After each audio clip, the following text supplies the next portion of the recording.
안녕하세요. 김영록 TV의 날짜 이야기입니다. 자, 오늘은 11월 22일이 되겠습니다. 11월 22일은 바로 소설이죠. 뭐 소설, 이게 글을 쓰는 소설이 아니고 이제 작을 소자의 눈설자. 이제 완연한 겨울이다라는 그런 얘기가 되겠습니다.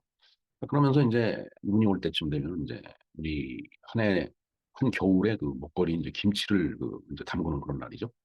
그런 시즌이 이제 된 겁니다. 그래서 오늘이 또 김치의 날이기도 합니다. 주변에 보면은 이제 불우한 이웃들을 위해서 김치를 담아서 이제 예, 나누어 주는 그런 행사를 많이 갖는데 하여튼 의미상으로 보면 정말 그 좋은 그런 날이 아닌가 이런 생각을 해봅니다. 자, 그런데 오늘은 또 김영삼 대통령이 이제 유명을 달리한 날이 되겠습니다. 자, 그래서 소설과 김치의 날에 대해서도 우리가 잠깐 알아보겠지만 어, 뭐 어찌됐든 대한민국 현대사에서 정치적으로 상당히 이제 무게감이 있고 그다음에 영향을 끼쳤던 그 정치인 중에 한 사람이기 때문에 김영삼 전 대통령에 대해서 우리가 나름대로 여러 가지 준비된 자료를 갖고서 일생이 어땠는가 이것을 간략하게 한번 알아보는 그런 시간을 갖도록 하겠습니다. 네, 김영삼 대통령에 대해서 알아보겠습니다.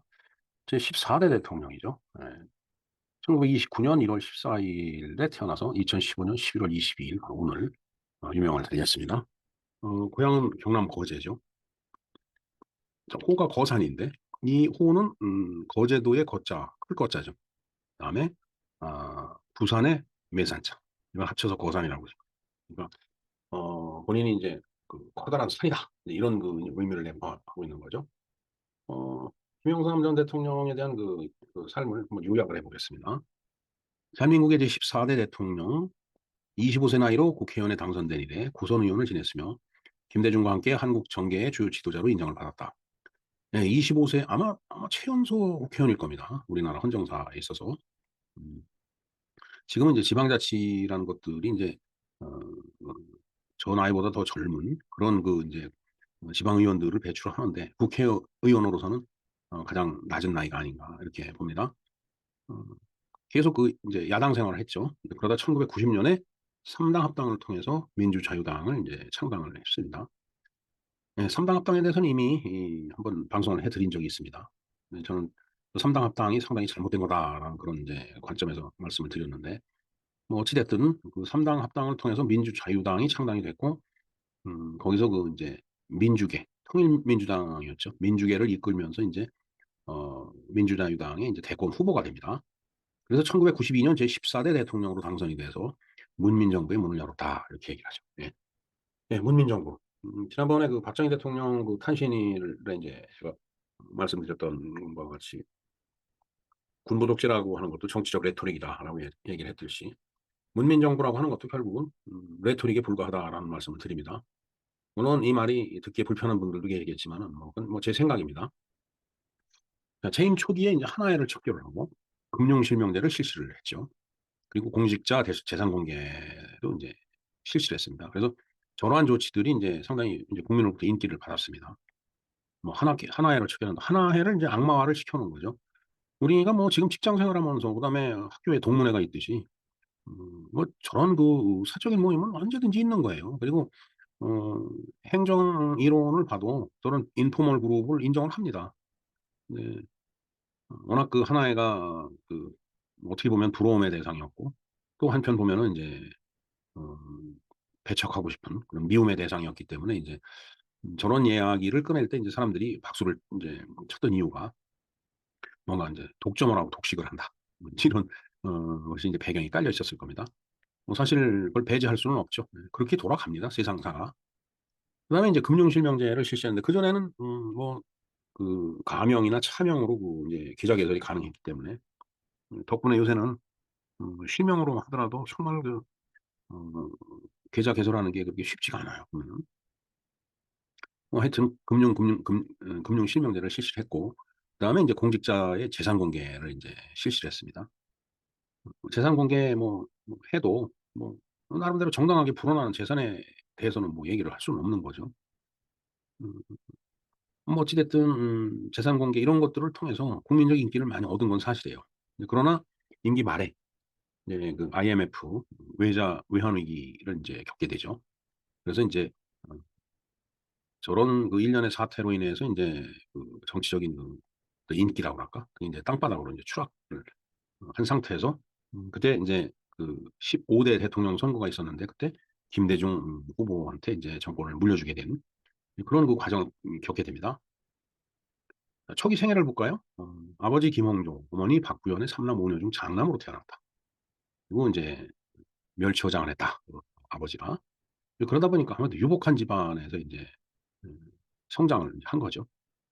네 번째 보면은 하숙집 책상에 미래 대통령 김영삼이라고 글을 써 붙여놓고 이제 공부를 했다라고 하는데 그 얘기가 굉장히 유명합니다. 음, 그 어린 학생들이 이제 저걸 흉내내 갖고 또 이제 여러 가지 많은 그 이제 음, 그 꿈을 이제 갖게 된 것도 부인할 수 없는 사실입니다. 저 역시 그런 생각을 했었고 어, 저도 그 이제 손가락을 칼로다 이렇게 싹 이제 썰어 갖고 혈서를 써서 이제 막 벽에다 붙여놓고 이제 고등학교 다닐 때 이제 그런 기억이 있습니다. 음, 물론 뭐 어, 그렇게 되진 못했습니다. 현실적으로. 자, 그다음에 경남고등학교를 졸업을 하고 1948년 9월에 서울대 철학과에 진학을 했네요. 음, 그 언젠가 그 국대법에 대해서 한번 말씀을 드렸는데 국립대학을 설립하는 법이 이제 국대법이었죠.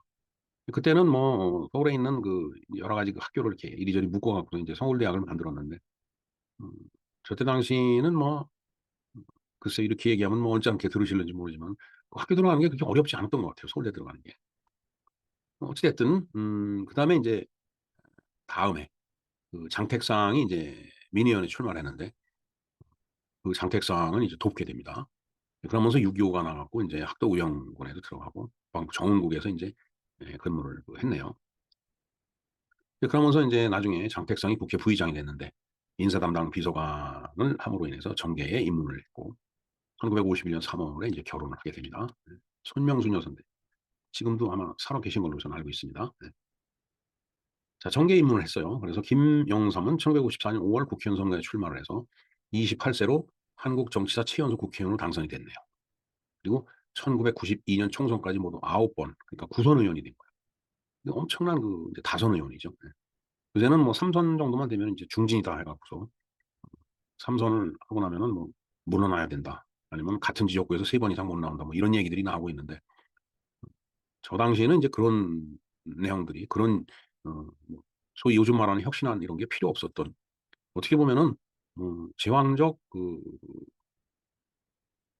정당의 당수의 어떤 그 권한을 누리는 그런 시기 아니었나 이렇게 생각을 해봅니다. 네.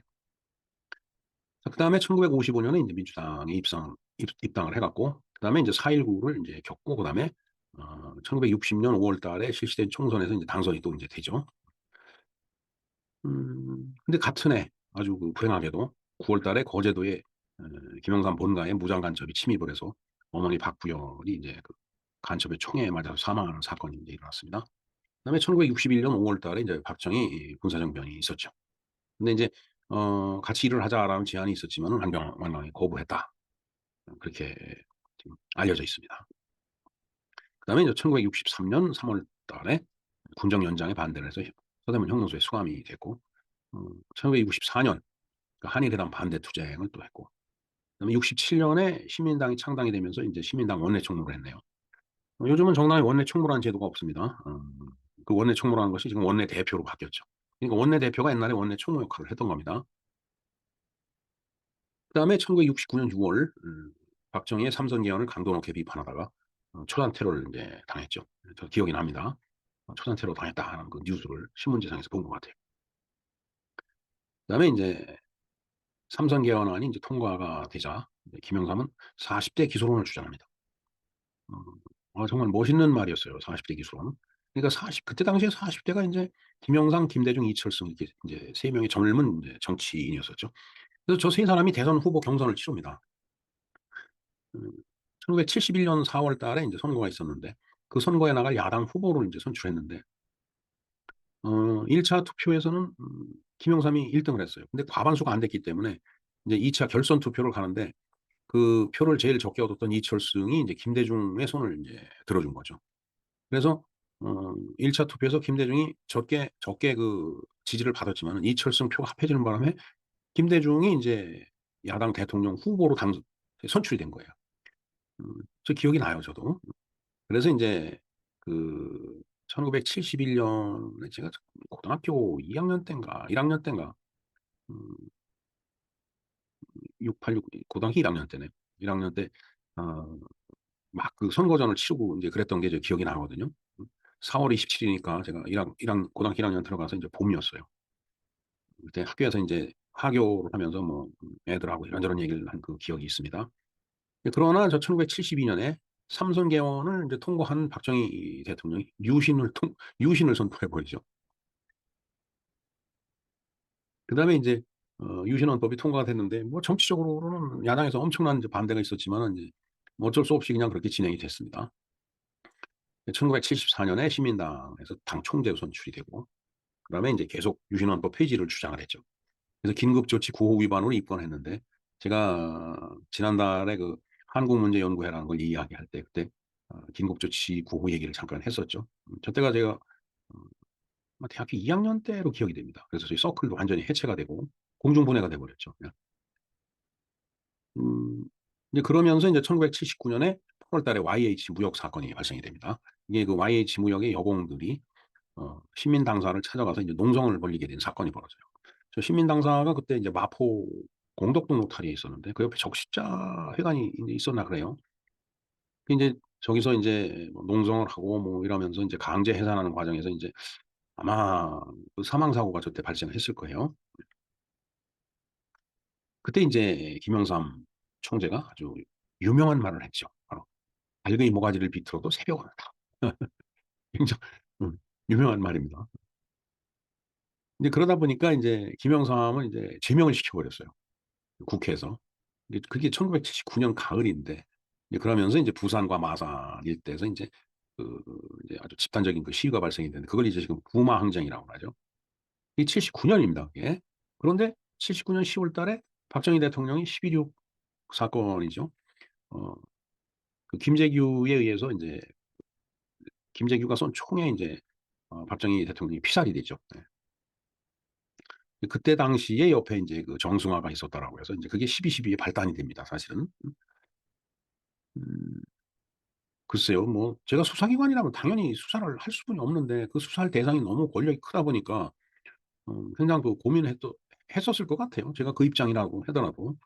근데 인제 반대쪽에서 이야기하는 사람들은 인제 대권을 찬탈하려고 12.12 사건을 벌였다. 쿠데타다 이렇게 얘기를 인제 하고 있는데 이 문제는 조금 더 시간이 지나야지 제대로 평가를 받을 수 있을 것 같습니다. 더군다나 인제 며칠 뒤면은 인제 전두환 대통령의 기일이죠. 어 얘기 듣기로는 전두환 대통령의 유해가 사실은 그 유언대로 그 휴전선 일대에 이렇게 뿌려지질 못하고 집안 그 벽장 속에 이렇게 인제 보관되어 있다가 어 최종적으로 인제 어딘가에 그 이렇게 인제 모시는 그런 작업이 인제 진행되는 것 같아요. 아마 기에서 그런 일이 진행이 될 것 같은데 쪼금 더 자세한 내용을 확인한 다음에 전두환 대통령 기일날 제가 별도의 얘기를 해 드리겠습니다. 아 그 기일이 내일이네요, 내일. 예. 어 자 그래서 5.18 사건이 인제 또 일어나죠. 그 지금 뭐 이때 뭐 굉장히 그 정치권이 혼란스러웠습니다. 뭐 나라 전체가 인제 마찬가지였죠. 이제 83 년, 84 년, 85년 이렇게 인제 세월이 가면서 어 또 야당으로서 돌풍을 일으킵니다. 85년 12대 총선에서. 그래서 인제 제1 야당이 되죠. 글쎄 그때 저게 신한민주당인가? 신민 신한국민주당인가 아마 그랬을 거예요. 음 그래서 이걸 신민당이라고 인제 불러 달라고 얘기를 했는데 인제 정부의 이게 이 여당 쪽에서는 꼭 신한당이라고 그랬죠. 신민당이라고 안 가라고. 예. 참 저의 젊었었던 시절이기 때문에 이제 기억이 납니다. 예. 근데 인제 대통령 간선제였죠 그때는. 그 체육관에서 장충체육관에서 인제 대통령을 뽑는 간접 선거였는데 그 직선제에 책임 저기 직선제 대통령 직선제를 그 인제 실시하자라고 엄청 그 목소리를 높여서 이야기를 했습니다. 근데 그때 인제 어 시민당 총재를 맡고 있었던 이민우 총재가 "내각 책임제 개헌을 받아들일 수 있다."라고 해 갖고 그때 "이민우 구상이다."라는 그런 표현이 있었습니다. 그래서 이제 여기서 이제 다시 탈당을 해갖고 통일민주당을 이제 만드는 거예요. 또 통일민주당이 이제 갈라집니다. 또 평화민주당으로. 이 김대중이 떨어져 나오면서 평화민주당을 만들죠. 그래서 이제 저때 당시에 그 이제 야당이 삼김이 끌던 야당이 있었죠. 그 김영삼의 통일민주당, 그다음에 김대중의 평화민주당, 그다음에 어, 김종필의 신민주공화당.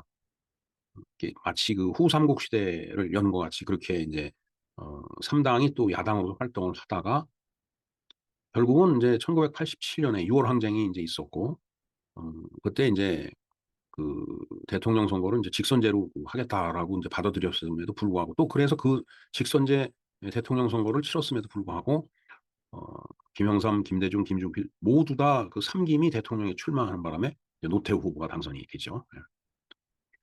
그래서 권력은 부자지간에도 나누질 않는다라는 말이 있듯이 경쟁자한테 요번에는 네가 하고 요번에는 나 다음에는 내가 할게. 아니면 이번에는 내가 하고 다음엔 네가 해라. 이런 그 타협이 사실은 불가능했었다라는 것을 우리가 확인할 수 있습니다. 어찌됐든 저때 노태우 후보가 당선이 됐어요. 1로 삼김. 그래서 제가 그때 이제 일본 출장을 다닐 때인데 일본을 갔더니 일본 그 도시바 쪽 사람들이 대선 결과를 어떻게 보느냐, 예상을 어떻게 하느냐 그래서 글쎄 난 잘 모르겠다 그랬더니 자기네들은 노태우가 당선된다라고 확신한다라고 얘기를 하더라고요. 그래서 이유가 뭐냐 그랬더니 야당이 스스로 쪼개지는데 절대로 다수표를 얻을 수 없을 거다. 실제로 현실이 그랬습니다.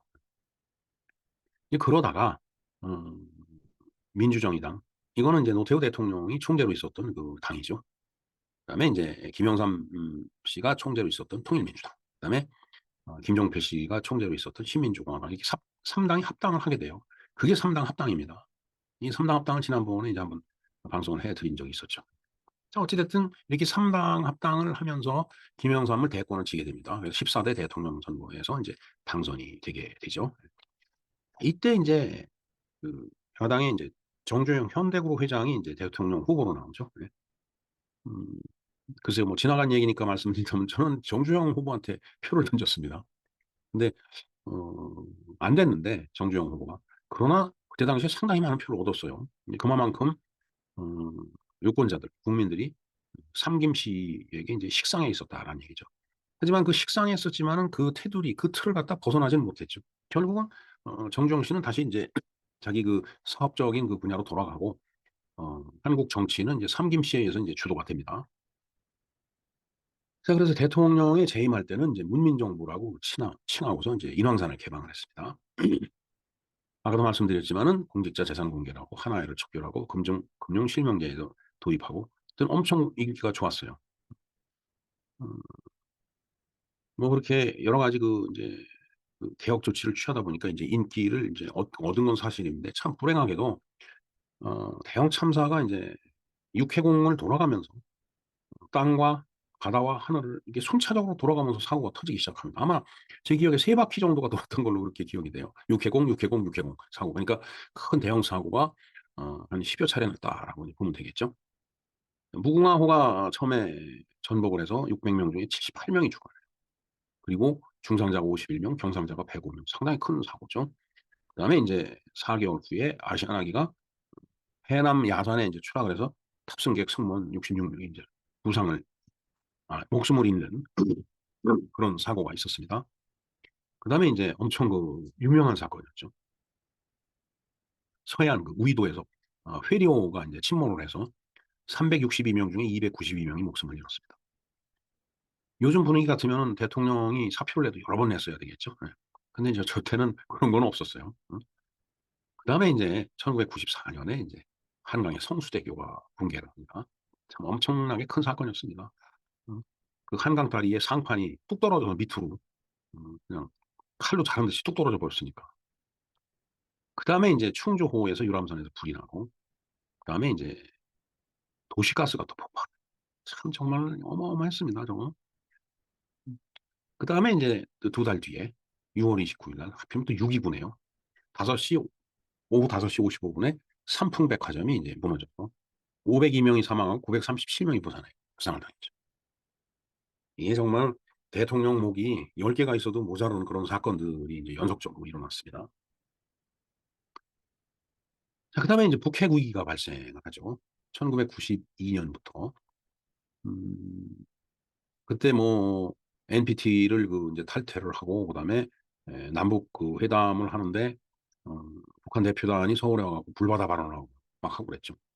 "전쟁이 일어나면 서울은 불바다로 만들겠다." 뭐 이런 이제 식으로 막 그 대들었으니까. 인제 그러다가 클린턴이 인제 적극적으로 인제 설득을 해서 어 김일성과 김영삼이 인제 남북 정상회담을 하기로 합의까지 봤습니다. 근데 어 그 회담을 며칠 앞두지 않고 김일성이 죽어 버렸어요. 참 진짜 저도 생생히 기억이 납니다. 네. 자, 그러면서 지방자치제도를 전면적으로 이제 실시를 했습니다. 그래서 현재와 같은 지방자치제가 실시되고 있는데 저는 매번 말씀드리지만은 혹시 경우에 따라서 듣는 사람이 불편할 수 있겠지만 저는 지방자치제도가 정말 우리나라에서는 필요 없는 제도라고 생각합니다. 이건 제도적으로 잘못됐다라기보다는 어 국민들의 정서에 맞지 않는 제도예요. 분열만 일으키지 음 결코 그 도출된 합의를 이끌어내기는 굉장히 어려운 제도다라는 그런 말씀을 드립니다. 물론 뭐 반박을 하실 분들도 인제 있겠지만은 어찌 됐든 저는 우리나라 사람들의 그 반도 기질, 그 뭔가 쉽게 갈등하고 파르르 끌어올렸다가 파르르 식어버리는 그런 그 기질이 있기 때문에 이 지방자치제가 오히려 '사회적 갈등의 원인이 되고 있다.'라고 저는 그렇게 생각을 하고 있습니다. 인제 그다음에 인제 50 청산이 인제 있었죠. 왜냐하면 1988 년에 인제 올림픽을 인제 치러야 되는데 어 뭐 계속 그 인제 노태우 대통령이 집권하고 있을 때 인제 계속 이제 데모가 일어나는 거예요, 그때부터. 그리고 어 소위 그 문민정부라고 해서 인제 김영삼 인제 총재가 대통령이 되고 나서도 계속 이 오공 문제가 대두가 돼 갖고 계속 집회와 시위가 계속 있었습니다, 그때 당시에. 인제 그렇기 때문에 인제 재임 시절에 인제 5.18 특별법을 인제 만들어 갖고 물론 그 배경은 여러 가지 그 이유가 있습니다. 뭐 이 자리에서 지금 다 설명드릴 수는 없고. 하여튼 인제 저때 그러면서 5.18 특별법에 의해서 인제 전두환, 노태우를 모두 인제 감옥에 집어넣죠. 전두환은 무기징역. 맨 처음에 사형받았다가 인제 그 그 구형을 할 때는 사형이었는데 선고할 때는 무기징역으로 감형이 됐습니다. 노태우는 무기징역이었다가 17 년형으로 선고가 됐죠. 그래서 인제 그때 당시 사진을 보면 서로 손을 꽉 잡고 법정에 서서 그 판결을 이렇게 읽는 걸 받아들이는 그런 이제 장면이 기억이 납니다. 이제 그러면서 소위 그 통치 자금이라고 해서 상당히 많은 그 돈을 어 자금을 대기업에서 거둬들였어요. 그래서 인제 추징액이 전두환이 2,205 억, 그다음에 노태우가 2,628 억 정도 되는데 사실은 전두환 뭐 노태우 대통령까지는 어떤지 몰라도 전두환 대통령은 사실 그래도 재임 시절에 나름대로 여러 가지 업적이 많이 있습니다, 사실은. 근데 인제 저런 그 비리가 이렇게 같이 점철돼 있기 때문에 뭐라 그럴까 음 그 명예가 인제 깨끗하지 못하고 이제 지저분해진 그런 이제 일면이 있죠. 자, 이건 뭐 전두환 대통령 얘기가 아니고 김영삼 대통령 얘기이기 때문에 그냥 넘어가겠습니다. 그다음에 인제 김영삼 대통령이 신한국당을 인제 음 창당을 하죠. 그러니까 기존의 그 민주자유당이라는 틀에서 벗어나서 신한국당을 만든 거예요. 이제 그러면서 여러 가지 그 인제 정치적인 시련도 겪고 또 성공도 하게 됩니다. 그리고 인제 세계화 정책을 실시를 했죠. 이 세계화 정책이 실시됨으로 인해서 이제 모든 것이 인제 개방되는 이제 그런 그 어 상황에 이제 우리나라가 처하게 된 겁니다.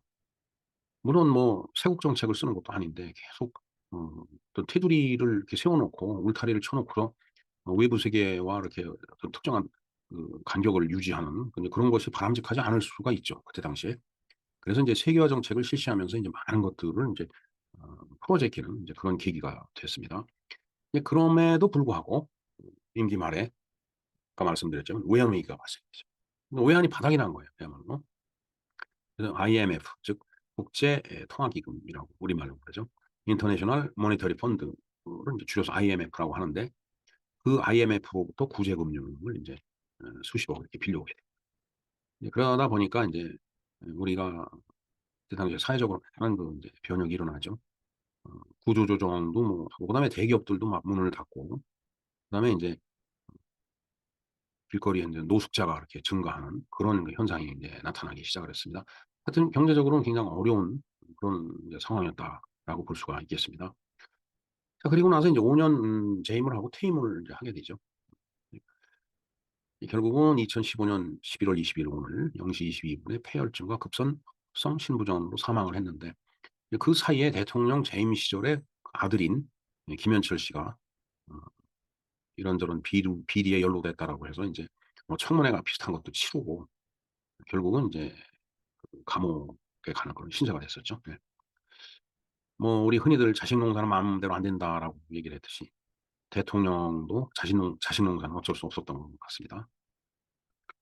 네 오늘 이렇게 김영삼 대통령이 그 일대기에 대해서 간략하게 알아보았는데 어 뭐 자세하게 알아보려면 사실 뭐 이런 뭐 20-30분 시간 갖고 이제 불가능한 얘기죠 사실은. 저희 그 대한민국의 거물 정치인에 대해서 그 일 한평생을 이렇게 간단하게 설명할 수는 없기 때문에 이제 그런 겁니다. 자 그래서 간략하게 이렇게 우리가 김영삼 대통령에 대해서 한번 알아봤고요. 오늘이 인제 김치의 날이면서 또 소설이 되겠습니다. 지금 막 인제 김장을 할 때가 되겠습니다. 어찌 됐든 이제는 태양의 환경이 240 도고 예 내과에 가면은 인제 살얼음이 이렇게 딱 얼고 땅이 얼고 이제 그렇게 인제 이제 날씨가 완전히 겨울로 완전히 접어들고 완연한 겨울이 되는 이제 그런 그 인제 그 계절이 됐습니다. 그래서 소설과 김치의 날 이에 대해서 지난해 방송해 드렸던 요 내용을 링크를 걸어 놓겠습니다. 네. 뭐 다시 그 김영삼 대통령에 대해서 얘기를 한다면은 사실은 김영삼 대통령이 유명을 이제 달리하고서 인제 국가장을 치렀죠. 장례를 그렇게 치렀는데 어 제가 빈소를 이렇게 들어가다가 어 중간에 이제 들어가질 않고 제가 발길을 되돌려 갖고 나온 적이 있습니다. 아무리 생각을 해도 정말 대한민국이라는 나라가 이렇게 그 틀어지기 시작한 게 물론 뭐 원료를 따지자면 그 앞에도 원인이 없지 않아 있는 거지만 김영삼 대통령 때에 와서 어 대한민국의 어떤 그 나아가는 방향이 확 틀어져서 좌편향되기 시작했다라고 저는 판단을 했습니다. 그래서 차마 분양을 못 하겠더라고요. 그래서 제가 분향소로 들어가다가 발길을 되돌려서 나온 기억이 있습니다. 그만큼 김영삼 대통령은 어 정말 그 젊은 나이부터 대한민국의 정치인으로서 또 결국은 대통령이 되면서 우리나라에 커다란 영향을 미친 사람 중에 하나인 것만 불명합니다.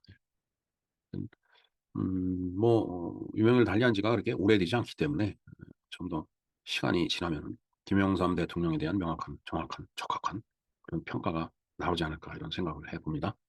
에 그날이 에 제 삶이 남아 있는 그 시간 내에 가능할런지는 모르겠습니다. 하여튼 언젠가는 후세들이 이제 김영삼 대통령도 평가를 하겠죠. "어떠어떠한 대통령이었다."